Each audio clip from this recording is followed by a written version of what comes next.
네, 자, 오늘도 퀴즈로 한번 시작해 보도록 하겠습니다. 자, 공통된 이름을 이야기해 주시면 될 것 같아요. 첫 번째 사진 보여드리겠습니다. 이 꽃의 이름과 연관이 있습니다. 우리 친구들은 이 꽃 이름을 아시죠? 자, 두 번째, 이 옷에 이 옷의 이제 모양과 좀 연관이 있습니다.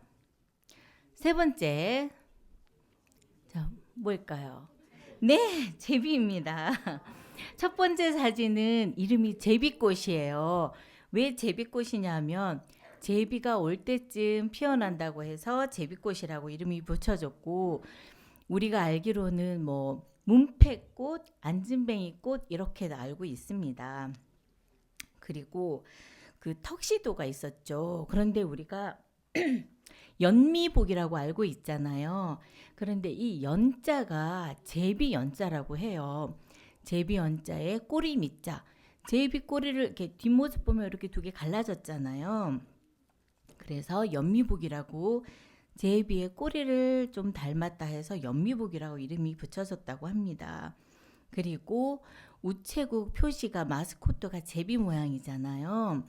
제비가 오면 이제 봄이 온다고 해서 제비는 좋은 소식을 가지고 온다 이렇게 해서 우체국에서 제비를 마스코트로 사용하고 있다고 합니다. 제비는 우리나라에 전체적으로 다 살고 있는데요. 보시면 알겠지만 이렇게 윗부분은 좀 청색, 밑부분은 좀 하얀색이죠. 그리고 꽁지깃이 저렇게 두 개가 있습니다. 다 자라면 한 18cm 정도 되고 수명은 한 5년 정도 산다고 해요. 그런데 옛날에는 이 제비를 굉장히 많이 볼 수가 있었어요. 그 사람이 살고 있는 집에 이렇게 벽과 지붕 사이에 연결되는 부분을 우리가 처마라고 하잖아요. 그 처마 쪽에 지푸라기랑 흙을 가지고 물어와서 둥지를 짓습니다. 그런데 되게 신기한 일은 사람이 살지 않는 집에는 둥지를 짓지 않는다고 해요. 사람이 살아야지 안전하다고 생각을 하고 집을 그곳에 짓는다고 합니다. 더 재밌는 것은 둥지를 짓기 전에 잠깐 관찰을 한다고 해요. 누구를? 집주인을. 집주인이 어떤 사람인지 잘 살펴보고 인상이나 성품이 나쁘면 그 집에는 집을 짓지 않는다고 합니다. 우리 친구들은 잘 모르겠지만 어르신들 중에서 우리 집에 제비가 집을 짓지 않았다 그러면은 좀 저희 집에는 지었습니다. 제비가 놀랍게도 네.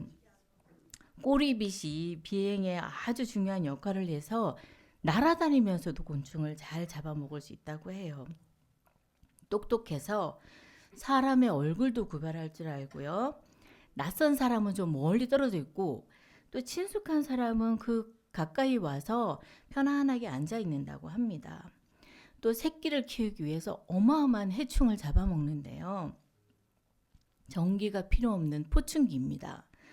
자, 유독 땅 가까이에서 비행을 할 때는 어른들은 이렇게 이야기를 하세요. 뭐라고 이야기를 했을까요? 비가 오려나?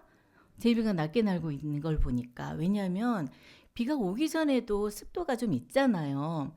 습기를 머금은 곤충들이 높이 이렇게 못 날아다니니까 가라앉는 거예요. 그러면서 이제 제비도 낮게 날면서 먹이를 잡는 거죠.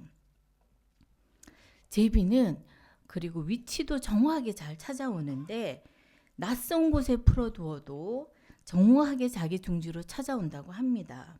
중요한 것은 방향에 상관없이 잘 찾아온다고 해요. 정말 살아있는 내비게이션이나 마찬가지입니다. 우리나라에 와서 한 달 반 정도 육아를 하고 여름철새니까 이제 가을에는 갈 것 아니에요. 날씨가 추워지면 추위를 피해서 따뜻한 남쪽 나라로 갑니다. 선생님 어렸을 때는 강남 갔던 제비가 돌아온다 봄을 그렇게 표현을 했어요. 그래서 서울에는 강남이 있는데 그 제비가 강남 쪽에 살다가 다른 쪽으로 가는가 보다라고 생각을 했는데 그 강남이 아니고 역사에서 말하는 강남은 양자강을 이야기를 한다고 그래요. 양자간 이남을 강남이라고 이야기를 하면서 그곳 그 따뜻한 곳 동남아시아, 태국, 필리핀 이런 곳에 살다가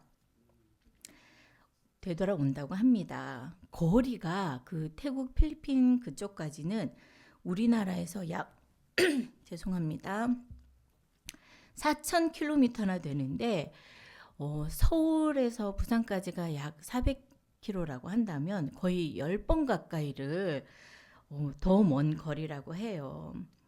이 제비는 장거리를 이제 떠나야 되잖아요. 장거리를 떠나기 전에 몸을 30%를 이렇게 빵빵하게 뚱뚱하게 만들어 가지고 살을 찌워서 에너지를 비축을 하고 그래서 떠난다고 합니다. 8월 말쯤에 제주도에서 출발해서 일본 오키나와 인도네시아를 거쳐서 거기에서 9월 중순에 10월 초 사이에 필리핀 우선섬 쪽에서 도착을 한다고 해요. 그곳에서 따뜻하게 겨울을 보내고 그런데 왔던 길로 되돌아오지 않아요. 올 때는 대만과 중국을 거쳐가지고 3월 초 제주도로 이렇게 되돌아온다고 합니다. 이동 경로만 거의 10,000km 가까이. 자, 그런데 선생님께서 이 제비를 보면서 너무 신기했던 것은 제비가 가는 때와 오는 때에 대해서 너무 놀랐어요. 약 음력 3월 4일에 우리나라로 오고 약 9월 9일쯤에 음력 9월 9일쯤에 강남으로 간다고 합니다. 어김없이 정한 때에 이동을 한다고 해요. 하나님께서도 이 제비에 대해서 이렇게 말씀하신 적이 있습니다. 도대체 하나님께서는 제비에 대해서 뭐라고 말씀하셨을까요? 궁금하죠? 같이 한번 말씀 보실게요. 예레미야 8장 7절에 함께 읽어보겠습니다. 시작. 공중의 학은 그 정한 시기를 알고 산비둘기와 제비와 두루미는 그들이 올 때를 지키거늘 내 백성은 여호와의 규례를 알지 못하도다. 이스라엘 백성에게 7가지의 절기가 있었는데 이때는 꼭 하나님께 와서 제물을 가져와서 예배를 드려야 됐었어요. 그런데 얼굴을 비치지가 않는 거야. 그래서 하나님께서 마음 아프셨던 것 같아요. 자, 그러면 하나님께서는 지금 이때도 우리를 부르시겠죠. 자, 우리를 부르십니다. 지금은 어느 때냐 하면 바로 사순절 기간입니다. 자, 하나님께서 지금은 바로 이때야. 제비도 때가 되면 오잖아. 너희들은 이때야 라고 말씀을 하셨습니다. 같이 고린도후서 6장 1절에서 2절 말씀 함께 봉독하시겠습니다. 시작. 우리가 하나님과 함께 일하는 자로서 너희를 권하노니 하나님의 은혜를 헛되이 받지 말라.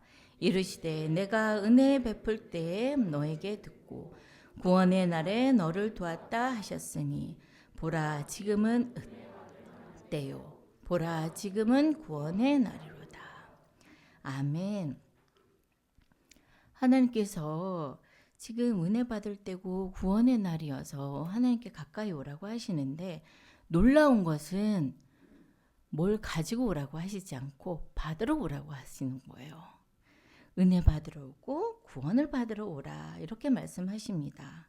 사랑의 하나님은 우리가 가지고 오는 재물과 우리가 가지고 오는 어떤 봉사나 이런 것보다도 우리의 마음에 사랑하는 마음과 그걸 가지고 왔을 때 더 큰 것으로 주시는 그런 분이십니다. 하나님께서 사랑과 구원의 은혜를 주시는 때를 알고 믿음으로 살아가는 믿음의 친구들이 되시기를 기도드립니다. 기도드리시겠습니다. 하나님 아버지, 지금 이때에 주님의 사랑과 구원의 안에 날마다 살아가기를 원합니다. 성령님 저희를 도와주세요. 예수님의 이름으로 기도드립니다. 아멘.